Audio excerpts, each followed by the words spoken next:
Welcome to Nucleus, the podcast covering America's top leaders in business and culture.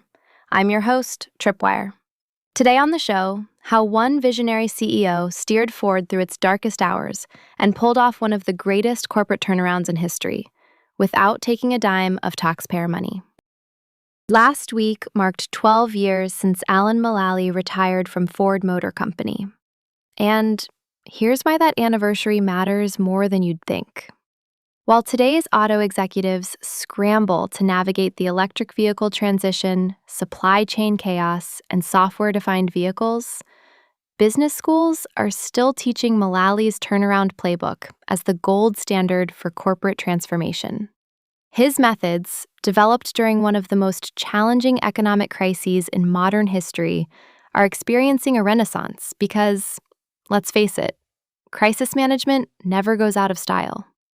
And Mulally didn't just save Ford from bankruptcy. He did it without taking a dime of government bailout money, while GM and Chrysler were lining up with their hands out. That distinction turned Ford's survival into a competitive advantage that the company still leverages today. Here's what makes Mulally's story particularly relevant right now. We're watching companies across every industry try to transform their cultures, break down silos, and create transparency. Most of them fail spectacularly. Mulally actually pulled it off at a 100-year-old company that was actively hemorrhaging billions of dollars. The airplane guy who'd never sold a car in his life walked into Detroit's most challenging corporate culture and turned it into a collaboration machine. So how did an aerospace engineer with zero automotive experience orchestrate what's considered one of the greatest corporate turnarounds in American business history? That's what we're unpacking today, because the lessons from Ford's near-death experience are a masterclass in leading through chaos. When Bill Ford Jr. recruited Mulally in September 2006, Ford was circling the drain. The company was losing $17 billion annually. Market share was plummeting. Quality lagged behind Toyota and Honda. And the corporate culture? Imagine a place where executives literally wore different colored suits to signal which fiefdom they belonged to, where meetings were elaborate theater productions of fake good news while the company burned cash. That was Ford when Mulally arrived. But let's rewind to understand who this guy actually was. Mulally grew up in Kansas, lost his mother when he was just months old, and developed an obsession with airplanes that never quit.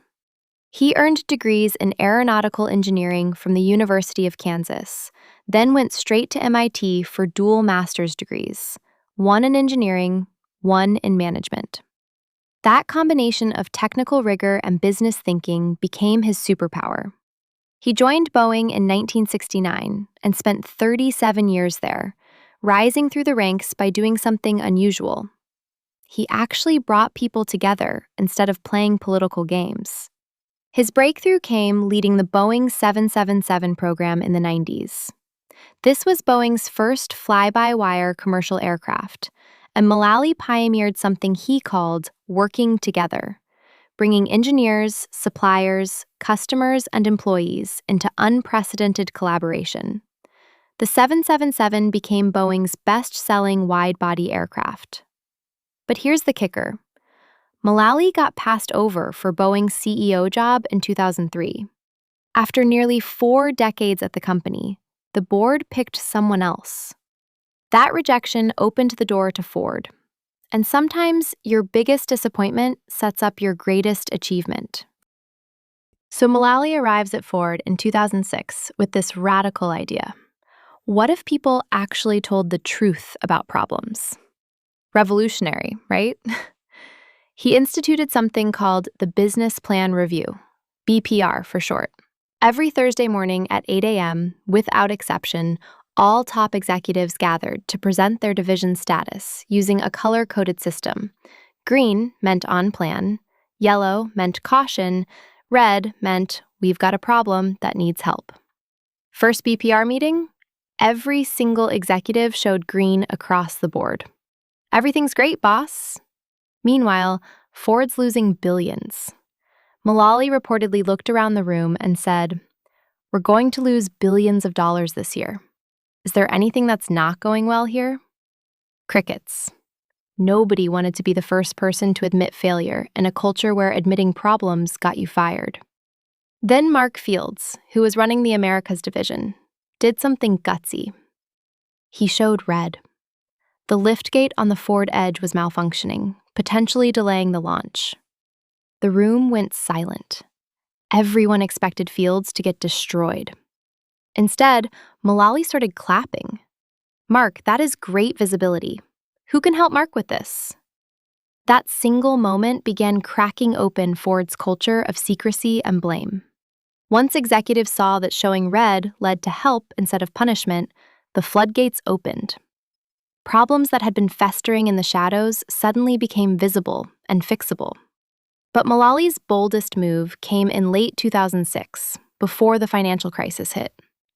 He convinced Ford's board to mortgage virtually everything: factories, equipment, even the iconic blue oval logo, to secure a $23.6 billion credit line.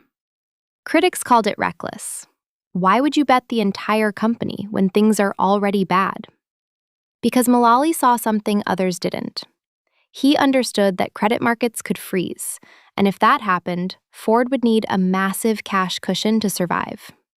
When the 2008 financial crisis hit, and credit markets did exactly that, froze solid, Ford had the liquidity to keep operating, while GM and Chrysler collapsed into bankruptcy. That controversial decision to mortgage everything saved the company. And when GM and Chrysler took government bailout money, Ford declined. This wasn't just pride. Mulally testified to Congress supporting aid for competitors because their failure would collapse the supplier ecosystem. But Ford didn't need the money because of that 2006 borrowing. That decision to stay independent became a marketing advantage Ford still uses today. Mulally also did something that seemed crazy to Wall Street. He started selling off brands. Jaguar and Land Rover went to Tata Motors. Aston Martin got sold. Volvo went to Geely. He shut down Mercury. Wall Street analysts questioned the moves. These were valuable assets. But Mulally understood something fundamental. Complexity kills execution. His vision was one Ford. One team, one plan, one goal. Every brand Ford owned that wasn't Ford itself created distraction, burned cash, and diluted focus. So he simplified ruthlessly. That focus allowed Ford to pour resources into improving Ford products, instead of managing a complicated portfolio of luxury brands it didn't know how to run. By 2009, Ford returned to profitability, while competitors were still in bankruptcy. By 2011, Ford posted a record $20.2 billion profit. The stock price, which had dropped below $2 during the crisis, climbed past $18. Mulally retired in 2014, having completed one of the most remarkable turnarounds in corporate history. So what can we actually learn from Mulally's playbook? 3 big lessons stand out, and they're way more specific than generic advice about vision and teamwork. First lesson, create rituals that embed culture. Mulally didn't just announce that Ford needed more transparency and collaboration. He designed the BPR meeting ritual that forced those behaviors every single week.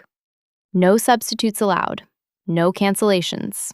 Same time, same format, same expectations. When someone showed red, the team immediately mobilized to help. This worked because rituals are more powerful than speeches. Behavior repeated becomes culture. You can't PowerPoint your way to culture change. You have to create structures that require the behaviors you want, then maintain them with religious discipline until they become how people naturally operate. Here's how you apply this. Identify the culture gap in your organization. If you need more transparency, create a recurring meeting where hiding problems has visible negative consequences, and revealing them has visible positive rewards. If you need more cross-functional collaboration, design rituals that require different departments to work together on real problems, not theoretical exercises. The key is consistency. Mulally never missed Thursday BPR. That discipline signaled importance more than any memo could. Second lesson, simplify to scale. Mulally reduced Ford's complexity ruthlessly. One plan, not competing regional strategies. One Ford, not 8 different brands. Global platforms instead of designing different vehicles for different markets. This worked because complexity creates friction, slows decisions, and burns cash. Every additional brand, every regional variation, every unique process adds coordination costs that compound. Simplicity enables execution because people can actually understand the strategy and their role in it. Here's the application. Audit your organization for unnecessary complexity. Products that don't align with core strategy, kill them. Processes that exist because we've always done it that way, eliminate them. Organizational structures that create turf battles, flatten them. Ask yourself, can I explain my strategy on one page? If not, it's too complex to execute. Mulally literally carried a laminated card with Ford's plan in his pocket. He'd pull it out in meetings to remind people of priorities. That physical simplicity made the abstract concrete. Third lesson, make problems visible before they become crises. The red, yellow, green system surfaced issues early when they could still be fixed cheaply. This worked because early intervention costs a fraction of crisis response. In aerospace, where Mulally came from, hiding problems can literally endanger lives. That culture of radical transparency about issues became Ford's competitive advantage. Problems don't disappear when you ignore them. They grow worse. Here's how to implement this. Create systems where bad news travels faster than good news. Reward early problem identification. In your meetings, ask, what's not going well, as often as, what's working? When someone raises an issue, respond like Mulally did, with appreciation and immediate mobilization of help. If people see that flagging problems early gets them support, while hiding problems until they explode gets them in trouble, you'll create the incentives for transparency. So what's the bottom line from Mullally's turnaround? 3 quick hits. First, culture change requires designed rituals, not inspiring speeches. Create recurring structures that force the behaviors you need. Second, simplify ruthlessly, because complexity is the enemy of execution. If you can't explain your strategy on one page, it's too complicated to work. Third, build systems that surface problems early, because crisis management is way more expensive than problem prevention. Make bad news travel faster than good news. Here's the final thought. Mulally saved Ford not by being the smartest person in the room, but by creating a room where the smartest ideas could surface from anywhere. In a world where AI and technology keep accelerating change, that ability to tap collective intelligence instead of relying on heroic individual genius might be the most valuable leadership skill of all. The question isn't whether you're smart enough to solve every problem. It's whether you're disciplined enough to build systems where problems get solved before they destroy you. Thank you for listening to Nucleus. You can show our podcast team some love with 5 stars and a follow. Stay hungry, stay foolish. Grab news. Thomas.